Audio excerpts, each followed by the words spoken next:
Sanibonani. And let me take this opportunity to thank the management of CIGFARO and its partners, and also the most important people in this venue, which are these young professionals, and also the other speakers who spoke and those who are going to speak after me. The presentation and the topic that I'm going to talk about, it's a passion for me actually. And it builds upon the other speakers in terms of how they've guided you and given you advice in terms of how you should conduct yourself and so forth. Before I can speak about the directive, the ministerial directive on how we are going to implement the national framework towards the professionalization of the public sector, I felt that I need to just give you an overview of the framework, why it was developed, and how are you going to benefit as young professionals in terms of that particular framework. The Minister of Public Service and Administration issued a directive on how we need to implement the framework towards the professionalization of the public sector. And the reason why we are professionalizing the public sector, there's a lot of problems. And if you are already in the public sector, because public sector, it also touches local government, we are not delivering service to the people. And you see a lot of protests on a daily basis where people are protesting because we do not meet their needs as the public sector. My presentation is going to just give you an overview of the objectives, why we developed the framework, share with you the fundamental aspects for professionalization, the pillars that builds the framework, and also it's building up on how we are going to implement this through the directives, the milestones that we have made, and I know that there's a lot of criticism about the government to say we design good policies. Even our constitution, it's rated, I think, among the 10 best constitutions in the world, but others are calling us a failed state. And also, we are trying to show in terms of what we are doing to make sure that we improve the perception that is out there with regard to the public service. I'm also going to share the directives in details with you. The objectives of the framework, we want to entrench a dynamic system of professionalization in the public sector. You know, when we talk of a professional, I'm listening to the two past speakers who spoke here, the two gentlemen, about the advice they're giving you and whatever. In our framework, we are complaining about those things. To say, and we build the framework with the universities. In the public sector, actually everyone blames everyone. I worked at Umalusi for a number of years in quality assurance, and universities were saying we are giving them learners who are not ready for university. So teachers are not producing what they want. Now I'm on the other side. In government, we are telling universities, you are giving us the products that are not ready to deliver in the public service. You see, it's like this cycle of one blaming this other. No one wants to take responsibility of these products. So for me, I realized that it's not about the universities not doing their work. It's about when you guys join the system. And I like the other, I think it's the program director who said you must analyze the type of people that you are your friends and you are in average of. So when you join a work environment, you join people. They influence you. You come from UCT, your Stellenbosch, your whatever. When you go to the workplace, you look like the workplace. You change. So I mean, I would advise you against what they told you. I'd rather work and prepare myself so that when they want to appoint someone, they look at you. My dad told me, I said they're using me. I think I was still 6 months at work, and I used to go and complain and cry. Yes, Baba, they are not educated. And they warned you against it. Ne? You come there, you find them, they don't have qualifications. When you think you are better, yes, Baba, abafundanga. And I'm not acting. They chose someone, with a diploma. I mean, I've got an honors. My father said, what do you know? And then I learned in an early years, and he said to me, you must make sure Uti, you work in such a way that even when you left, they must go and look for you. As a mother, not as a chief director, I will guide you. You must work as if there's no tomorrow, so that when there are positions and when they are advertising, they must go and look for you. Mina, I had hunt in my unit, not my friends. If I worked with the best person at Umalus and I need someone at the NSG in accreditation, I waste this card. I'll tell HR, also send these adverts because it's a specialization skill to these institutions. Because I know that I worked with people who are working like there's no tomorrow. So Mina, that's the advice I will give you. If they're lazy, they don't want to come to work, they think they're giving you their work, do it. It's for your future. I'm telling you today, you'll thank me one day, you'll look for me and say, you told me. That's what is going to give you a step ladder. And nifunde. South Africa is going to change. Mina, I used to apply, they never appointed me, and then my supervisor told me that, you know what, they will be tired to take their friends because some days they will need people with skills. So they're going to look people like you. Study, gone are the days where we are going to appoint our friends and our cronies because the framework is out. We need people with competencies and skills in the country. You see how our economy is dwindling. It's because of the mistakes that we have done. Even our president says we need to strengthen state capacity. When he was appointed in his position, he promised that we need to build this public service and make sure that we appoint people who are efficient and who are capable to build this ethical state. And he also says we need people who are professional, skilled, selfless, and also honest. When you are selfless, you don't count, you don't look at the job description. In government, I worked for entities for long, so they don't appoint hundreds and thousands of people for a job that can be done by one person.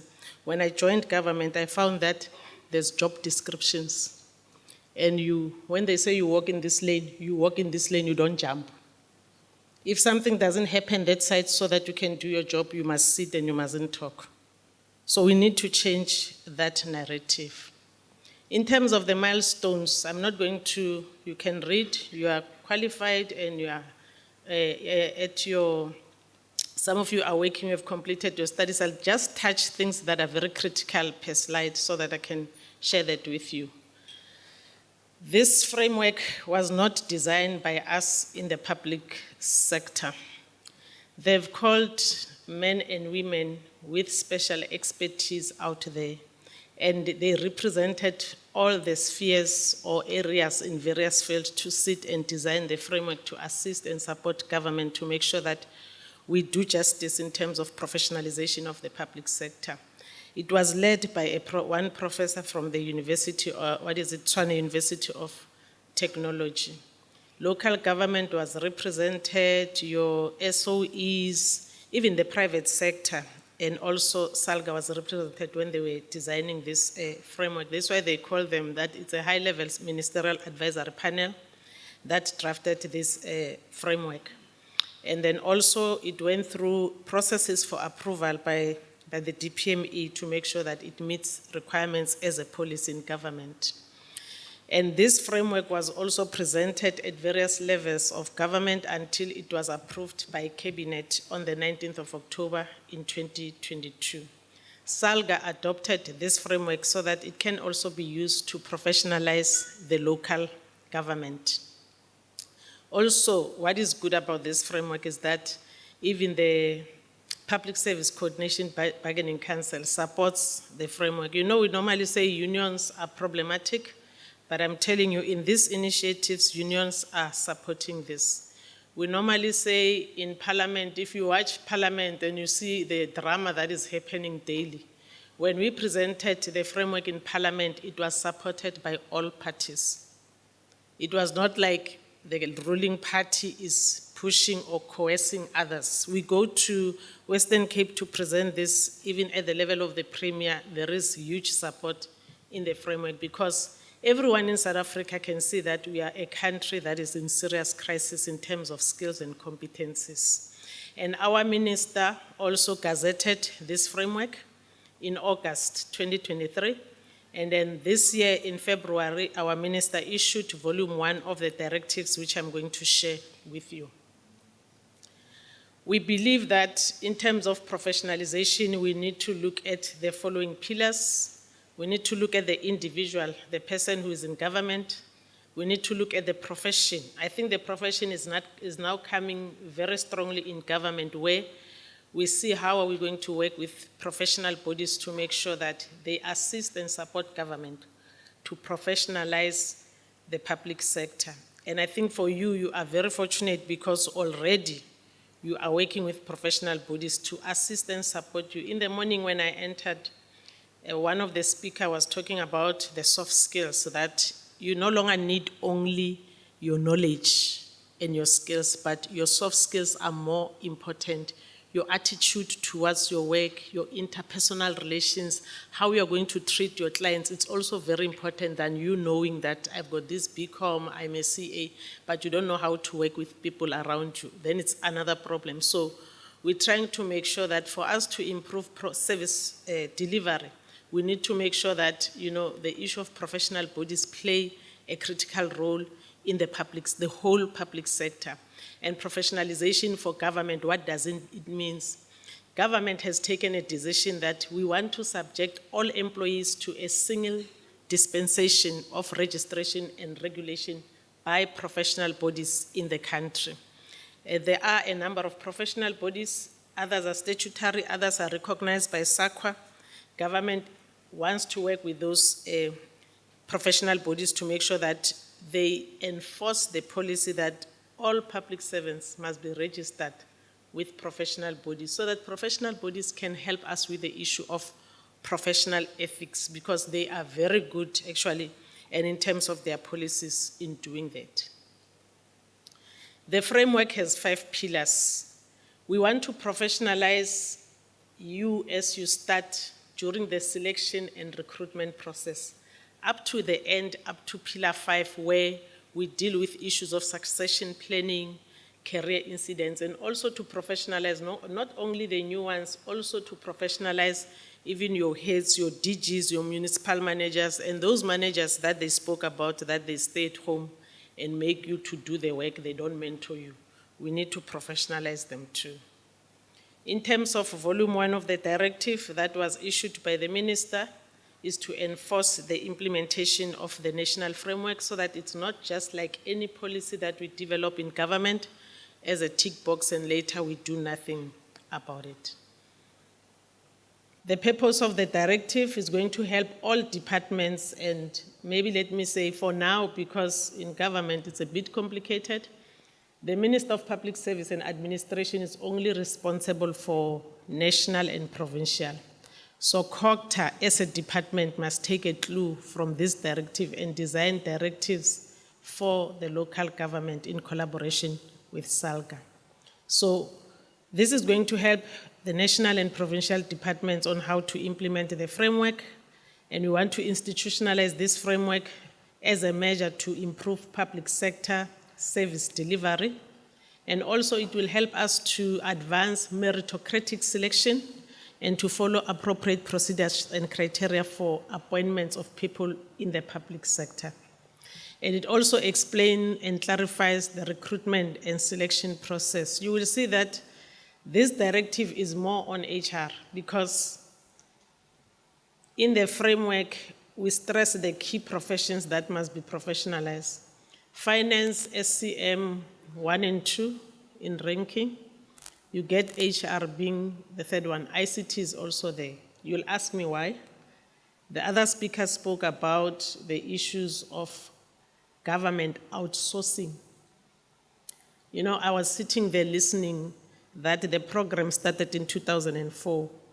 And I'm asking myself, and I'm going to have a meeting with Treasury, and I'm going to challenge them to say, then, if your program started in 2004, what is the problem here? What are we addressing? Because Treasury has power. They've got authority. So I don't expect certain things to happen. If you read the AG's reports, you ask yourself questions to say, why are we outsourcing financial statements? Why are we doing it? If we've got professionals, we are spending billions through Treasury. It's government's money to professionalize. But later, you are in the office, you join the public service, you join them. They told you that, it's a lot of work, don't do it. Now we don't do it, we outsource. And then we spend billions, we groom you. You arrive in the office, you become permanent, you also do what they're doing. You also outsource your work. When I read the AG's reports for my research, I found that, I don't know if I was a president or minister, I would have fired all ministers, I'm telling you. Because it's, I was going to do that. Because I'm telling you, and you ask yourself to say, I'm going to challenge Treasury to say, so you spend billions. We need to see value for money in terms of these projects. Why are we today still outsourcing financial statements? And now the report says they are actually wrong. The reports that I read from the AG is saying we outsource the service, and the people that we outsource the service to, they can't even do the work. So we need also to evaluate whether our processes or systems or mechanisms in government that we use to professionalize, are they working? Are they effective? Because there should be value for money. We need to balance that. And also issues of consequence management. I think it goes to that financial statement. You who outsource the financial statement and an AG found that it's wrong, even the people are wrong. We need to do something about you. You need to go through a process. And government is not strong. We want professional bodies because we know that they've done this. And then once they take a license, if they've given you, because what we want to do, we want to put the issue of professional bodies in the recruitment first. That we want people who are registered with a professional body have maybe a certificate from CIGFARO. So once you do stuff that is a misconduct, then we tell CIGFARO, deal with her. They must take the certificate. Then it becomes, because government takes 10 years to discipline, then we say you no longer meet the requirements because CIGFARO has taken a certificate. We want to work with professional bodies and also share the cases of misconduct with them to help us to deal with those cases. Pillar 1 wants to improve. You will see that now in government at level 16, I'll start up there, it's your Director General. Must have 10 years experience, level 8 qualification. The DDG himself also must have that. And then the HOD, level 8 with 10 years experience. I will talk about this later. And your chief director, they want me to come with an NQF level 7, 5 years experience, director 5 years, and then also NQF level 7. In the national framework towards the professionalization, the people who sat there indicated that level 7 give you basic competencies. It will not make you to be able to be accountable at a higher level. These people has conducted research. So we were advised as government that for posts at director and chief director, we must appoint level 8. And then at DDG and DG level, it should be a master's. So in government, we are still sticking to this level 8 and level 7. Because I worked at SACWA, I understand what they are saying. I know a bachelor, I know your qualification, I know what the competencies that you can demonstrate. Unless maybe I don't know how we do a magic to a DDG to have only an honors. Maybe with years of experience, if it's increased, it can assist us maybe to deal with other issues. And maybe with the support of professional bodies, because they do have programs like what we are sitting here. And then we go through those professional development, continuing professional development with professional bodies, we can improve. Pillar 2, it talks about tightening. Here we have done wonders because we are tightening entry into the public service. I'm going to be fine, to be quicker. There's a pre-exam before you enter the public service. We call it Nyukela. Currently, it was done by senior managers. We are moving it to middle management.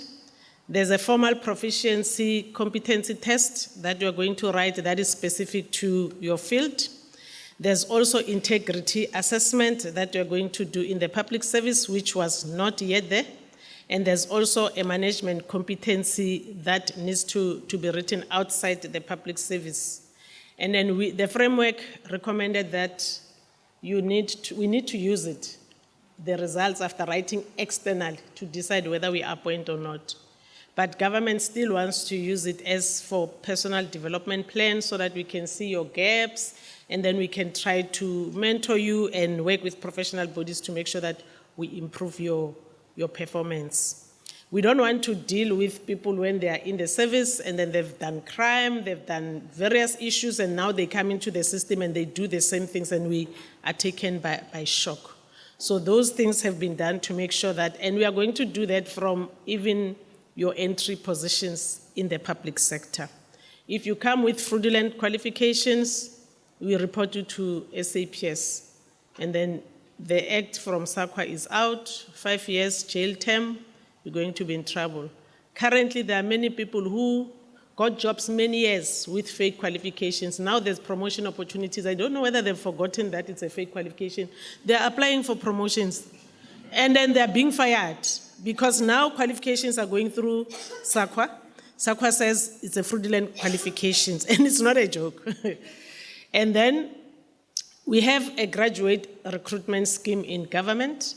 The framework recommended that we shouldn't ask for experience. Let's say currently you are still in a graduate scheme and then there's a position.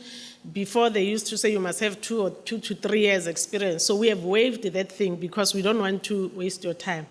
While you are still in this graduate program and there's a position that is coming out and you apply, we're saying for positions that are lower, we don't want experience at all. We are waiving it in government. And for salary level 3 to 6 also, it will be a minimum qualification that is required. We're not going to put any experience that you need to have, but you need to comply with other job inherent requirements, as I've indicated, that we are going to do your security checks, your ethical conduct, and so forth, and you'll write the competency test. And there's also the issue of OSD, and I'm not sure in finance that is there, but I know that it's in the built environment. We need to make sure that we benchmark and make sure that we pay them well, that they don't leave the public service.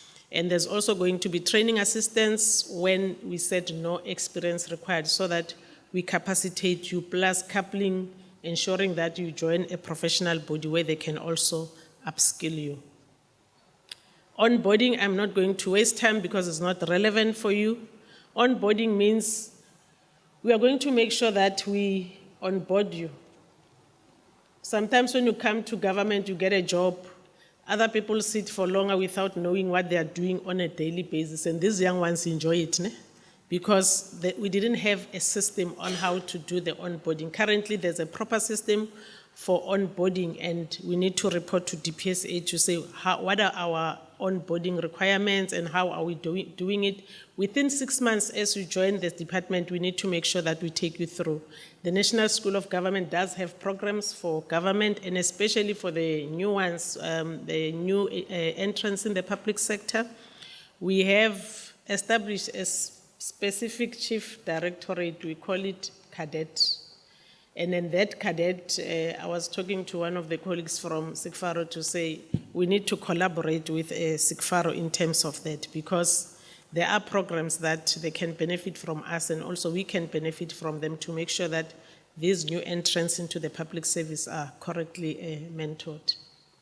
There is also another one. I think there was a Pillar 3. Pillar 3 is about issues of performance management.